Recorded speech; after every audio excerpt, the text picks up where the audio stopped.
The third charge brought before the court once again concerns the immense telepathic authority wielded by Charles Xavier, and whether he has always used that power responsibly.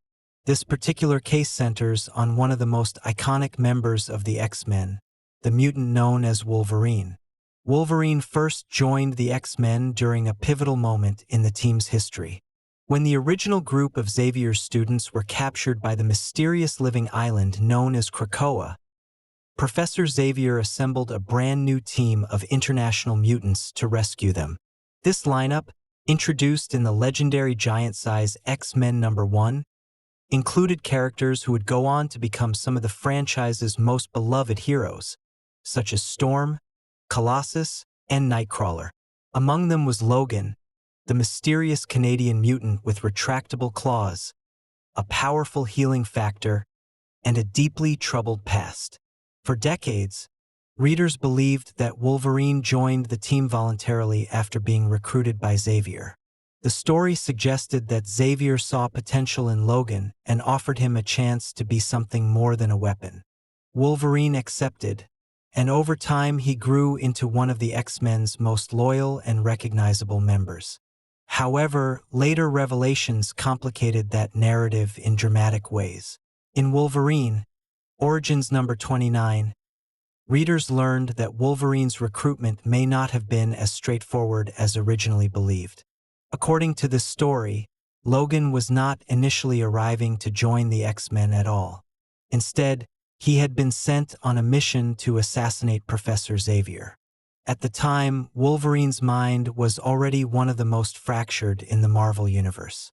Years of experimentation by the clandestine Weapon X program had left his memories shattered and unreliable. Logan struggled to remember large portions of his life, and much of what remained was buried beneath layers of trauma and psychological manipulation. When Wolverine confronted Xavier, the professor allegedly took advantage of this vulnerability. Rather than simply defending himself or incapacitating the attacker, Xavier used his telepathic abilities to delve into Logan's already unstable mind. There, he altered Wolverine's memories, essentially rewriting the encounter so that Logan would believe he had come to join the X-Men willingly instead of carrying out an assassination mission. In effect, the prosecution argues that Xavier reprogrammed Wolverine. This act raises serious ethical concerns. Logan's mind was already heavily damaged, and manipulating it further may have deepened the confusion surrounding his past. More importantly, it meant that one of the X-Men's most famous heroes may have joined the team not through free choice, but through telepathic coercion. From the prosecution's perspective, this is yet another example of Xavier deciding that his judgment overrides the autonomy of others. The defense, however, presents a different interpretation. At the time, Wolverine was a highly dangerous individual operating under the influence of violent forces that had already stripped him of much of his humanity. By redirecting Logan's path and giving him a new purpose within the X-Men, Xavier may have saved him from a life defined solely by manipulation and bloodshed. Under Xavier's mentorship, Wolverine eventually became not just a hero, but a teacher and leader in his own right. Someone who fought to protect both mutants and humans alike. Still, the ethical question remains. Did Charles Xavier rescue Wolverine from a life as a weapon? Or did he simply claim that weapon for his own cause? The court records this charge as yet another instance where Xavier altered a person's mind in order to shape events according to his own vision of the greater good. And the list of such decisions is far from over. The court now awaits the next charge. Hey dark-themed comics fans! Are you ready to take your love for comics and pop culture to the next level? Introducing DTC Shop, your ultimate destination for custom-designed t-shirts and awesome digital comics. Whether you're into horror icons, anime legends, or the dark and gritty world of the boys, we've got something for every fan. Our high-quality, 100% cotton tees let you wear your fandom with pride, while our digital comics bring you epic stories you'll be hard-pressed to find anywhere else. So why wait? Head over to DTC Shop now and gear up with the coolest merch and some of the most underrated comics in the game.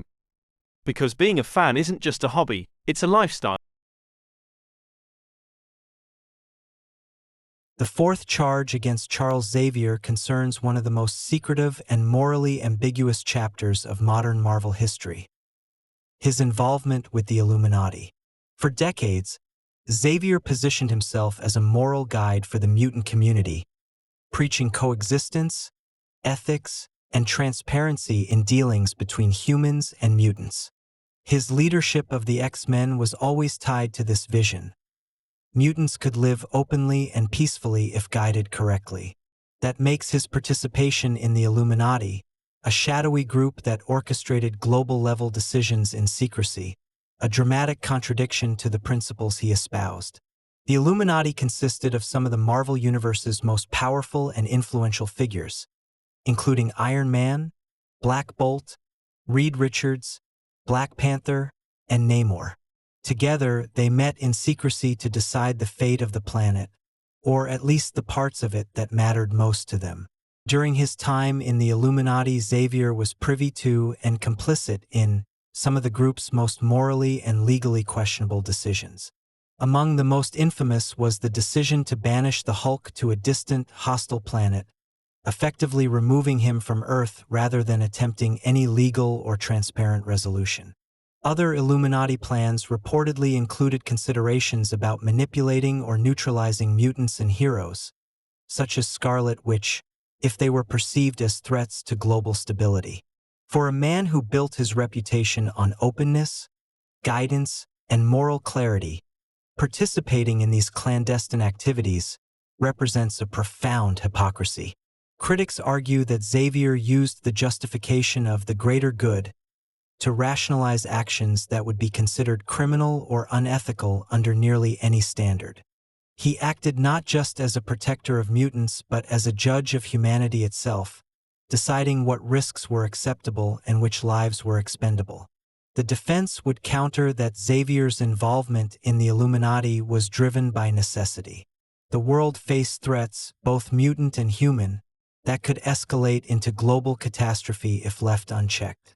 By joining the Illuminati, Xavier and the other members positioned themselves to make difficult decisions quickly, acting in ways that ordinary heroes could not.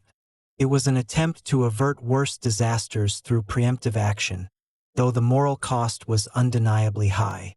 Yet the question remains: does the end justify the means when those means include secret global governance, manipulation, and potentially life-altering decisions for individuals without their consent? For Charles Xavier, this was apparently a line he was willing to cross, setting a precedent for the final and most troubling charge against him. The court now awaits the fifth and final charge.